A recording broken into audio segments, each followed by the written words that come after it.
Oh my gosh, there was one more question. So, Sissy asked what it takes to start writing. You know, publisher, editor, all that good stuff. She wanted to know the process. Well, the writing part, I guess you could consider easy. You get the idea and you write it down.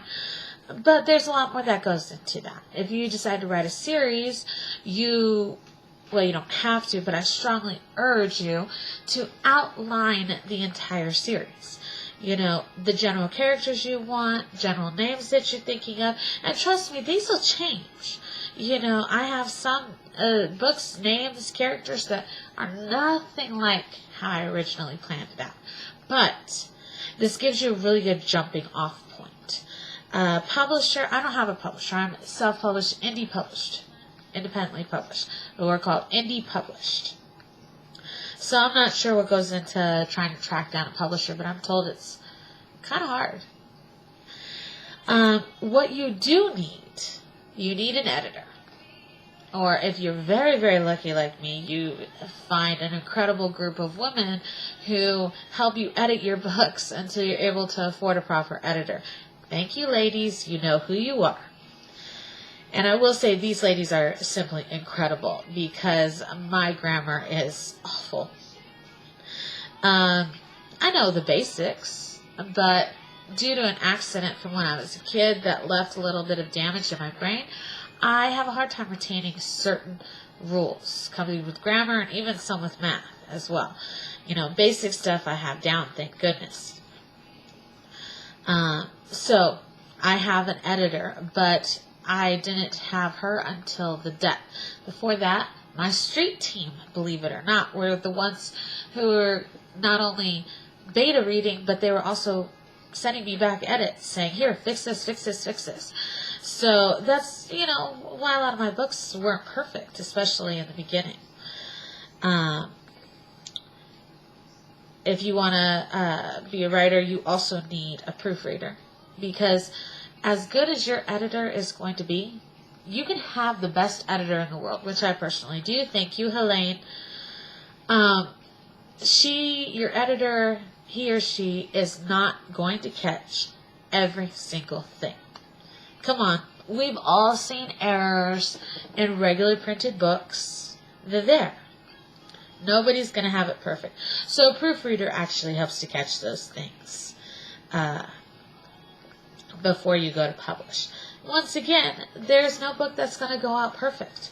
And of course, some people argue grammar rules. So another thing you need is a cover artist. Please, please, please. If you're going to write a book, you really need a cover artist. I know there are people who decide to design their own covers. And if you're able to do paid quality work, I say go for it. But the truth is, if you really want to catch people's eyes, you really need a good cover artist. I have an excellent cover artist. I have, I think, pretty much the best cover artist out there, Erin. And I wouldn't trade her for anything.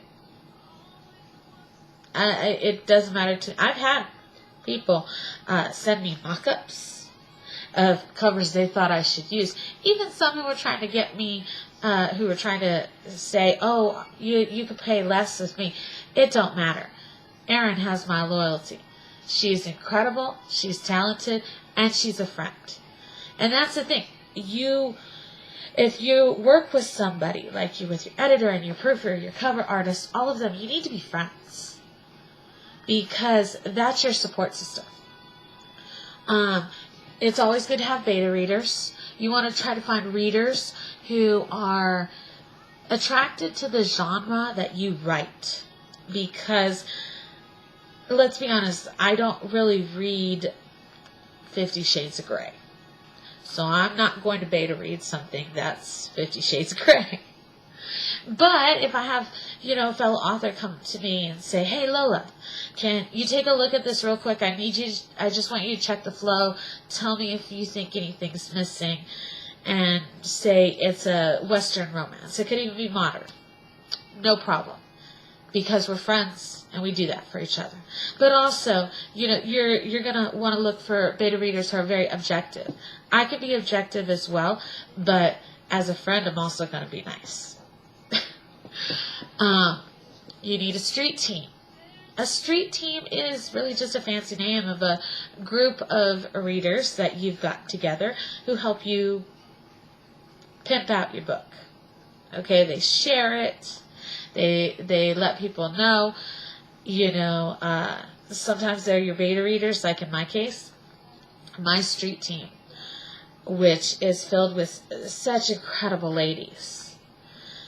They've edited. They share my books. They beta read.